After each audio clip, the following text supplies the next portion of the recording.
Assalamualaikum warahmatullahi wabarakatuh. Alhamdulillahirabbil alamin. Assalatu wassalamu ala asrofil anbiya'i mursalin Sayyidina Muhammadin wa ala alihi sahbihi ajmain, amma ba'du. Puja dan puji kita panjatkan atas kehadirat Allah Subhanahu wa taala. Tidak lupa kita berikan salawat dan salam kita kepada junjungan kita Nabi besar Muhammad sallallahu alaihi wasallam beserta keluarga, sahabat dan umatnya yang setia hingga akhir zaman. Alhamdulillah, ahad ini kita kembali bersilaturahim dalam program Khazanah Islam bersama dengan Imam Besar Masjid Istiqlal Profesor Dr. Nazaruddin Umar. Dan tanpa terasa, pemirsa, Indonesia sebentar lagi akan merayakan hari kemerdekaannya yang ke-77 tahun. Ini bukan waktu yang sebentar. Dan untuk meraih kemerdekaan itu banyak yang dikorbankan. Tidak hanya darah, tapi juga nyawa. Tugas kita yang ada saat ini adalah untuk mempertahankan dan mengisi kemerdekaannya. Dalam kurun waktu 100 tahun terakhir, tidak sedikit negara yang akhirnya berguguran dikarenakan konflik internal. Bagaimana kita umat Islam menyikapi ini sebagai mayoritas di negara kita tercinta ini. Untuk itu, untuk membahas tema kita kali ini, hadir bersama kita saya sampaikan guru kita Profesor Dr. Nazaruddin Umar. Assalamualaikum warahmatullahi wabarakatuh. Waalaikumsalam warahmatullahi wabarakatuh. Gimana kabar? Alhamdulillah, barakallah. Salam Muhammad. Alhamdulillah, pemirsa, kita walaupun sudah melewati masa pandemi, tapi tetap sebelum syuting kita melakukan prokes, menjaga protokol kesehatan sehingga syuting ini bisa berjalan dengan baik. Prof, izin. Apa kabar, Prof? Alhamdulillah, alhamdulillah. Rindu saya sama Prof ini, Prof. Membahas tentang Indonesia 77 tahun merdeka. Kemerdekaan ini kan harus dimaknai dengan tepat, Prof. Karena ada orang yang memaknai kemerdekaan sebagai sesuatu hal yang ya bebas, akhirnya tanpa aturan. Nah, untuk meluruskan ini, Prof, seperti kita generasi muda dan juga pemirsa paham, filosofi dari kemerdekaan ini apa sih, Prof? Yang pas untuk kita maknai. Silakan, Prof, waktunya. Prof. Bismillahirrahmanirrahim. Assalamualaikum warahmatullahi wabarakatuh. Waalaikumsalam warahmatullahi wabarakatuh. Alhamdulillah wa syukurillah wa salatu wassalamu ala rasulillah Sayyidina Habibina Muhammadin sallallahu alaihi wasallam. Para pemirsa yang dimuliakan Allah Subhanahu wa ta'ala, benar tidak terasa kita sekarang berada pada bulan Agustus. Berarti sebentar lagi kita akan memperingati hari kebesaran kita, hari jadi kita, hari kebanggaan kita, hari proklamasi kemerdekaan Republik Indonesia yang tadi dikatakan Adinda David itu benar-benar berapa nyawa yang melayang untuk meraih kemerdekaan ini. Tapi pertanyaan sangat bagus tadi ya. Bagaimana memaknai kemerdekaan? Atau mungkin filosofi kemerdekaan itu apa sih sebetulnya? Ya, benar. Kemerdekaan itu tidak identik dengan kebebasan. Apalagi tidak identik dengan kebablasan. Kemerdekaan, kebebasan, kebablasan itu harus kita bedakan. Kemerdekaan itu mungkin lebih tepat bahasa Arabnya itu istiqlal, jadi masjid istiqlal. Oh, iya. Ya kan? Ya. Kalau kebebasan itu al-hurriyah. Al-hurriyah. Ada lagi yang kebablasan. Nah itu saya kira itu mungkin bisa kita terjemahkan sebagai israf ya, melampaui batas lah. Jadi istiqlal, hurriyah, israf. Nah, apa sih filosofi kemerdekaan dalam Islam? Nah, sesuai dengan maqasidus syariah, saya kira kita perlu ingat itu. Karena bagi kita umat Islam itu, tujuan kita hidup, tujuan kita beragama, dan tujuan kita di dalam bernegara, tujuan kita apapun juga. Dan siapapun juga, apapun agama kita itu sebetulnya, itu benang merahnya itu kita akan menjumpai, mengidealkan 7 hal.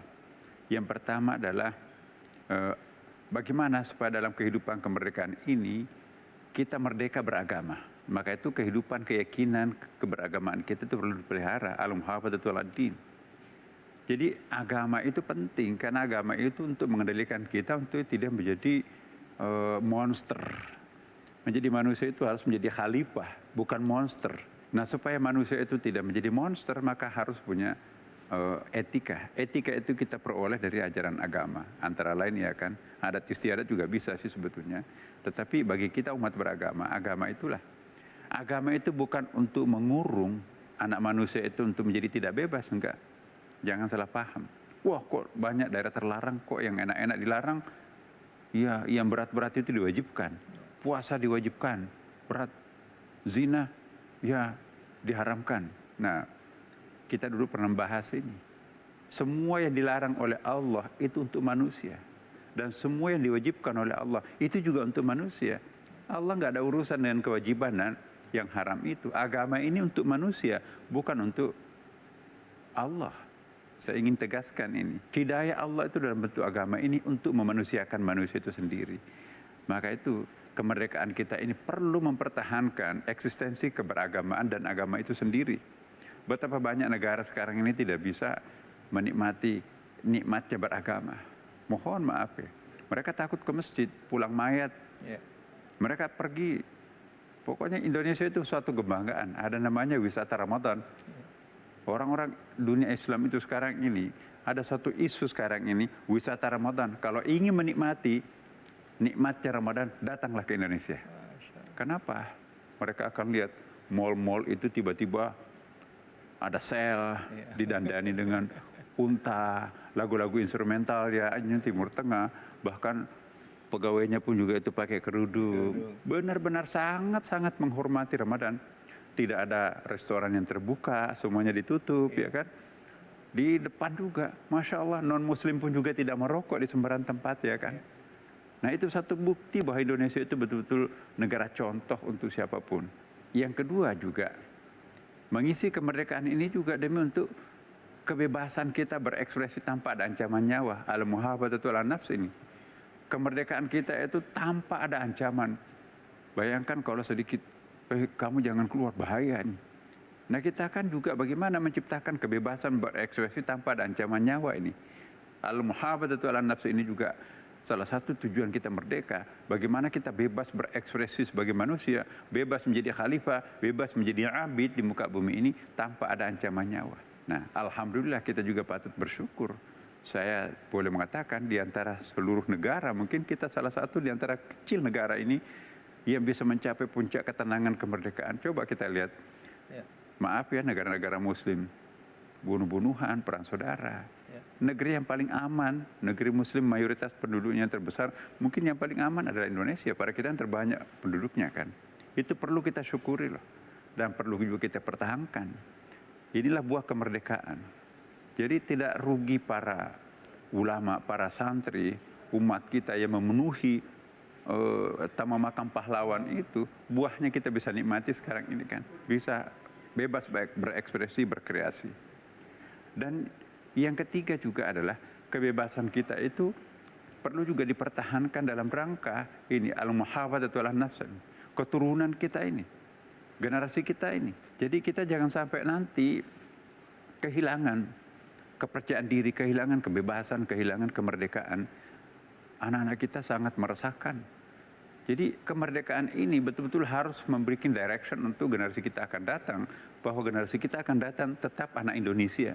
Generasi kita akan datang itu tetap mempertahankan culture, ya, identitas keindonesiaannya itu. Jadi jangan sampai nanti kita menabrak rambu-rambu yang sudah ada. Ya, misalnya perkawinan, ya kita adakan rukun syaratnya perkawinan itu. Jangan sampai kita membebaskan orang melakukan pelanggaran hukum. Misalnya kawin sejenis. Itu kan bertentangan dengan Pancasila dan agama itu sendiri kan.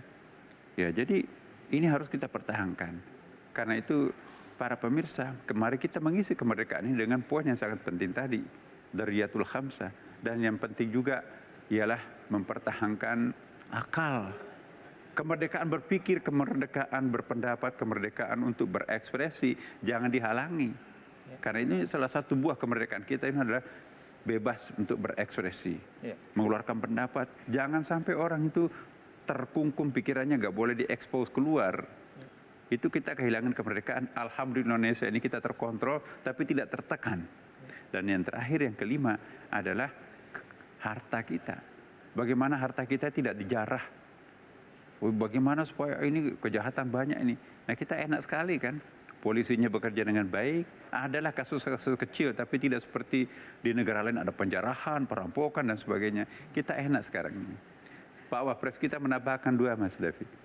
Jadi lingkungan hidup. Tidak ada artinya kemerdekaan itu kalau lingkungan hidup ini rusak, maka itu penting juga. Iya. Dan yang keenam, yang ketujuh menurut beliau adalah keamanan.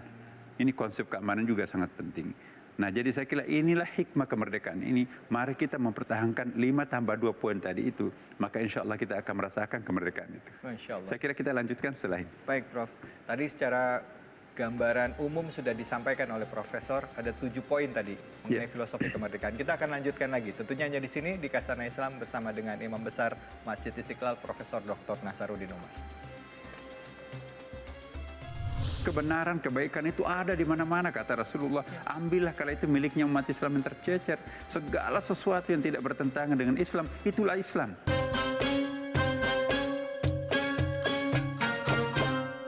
Jelajahi cara baru mendapatkan informasi. Download Metro TV Extend sekarang.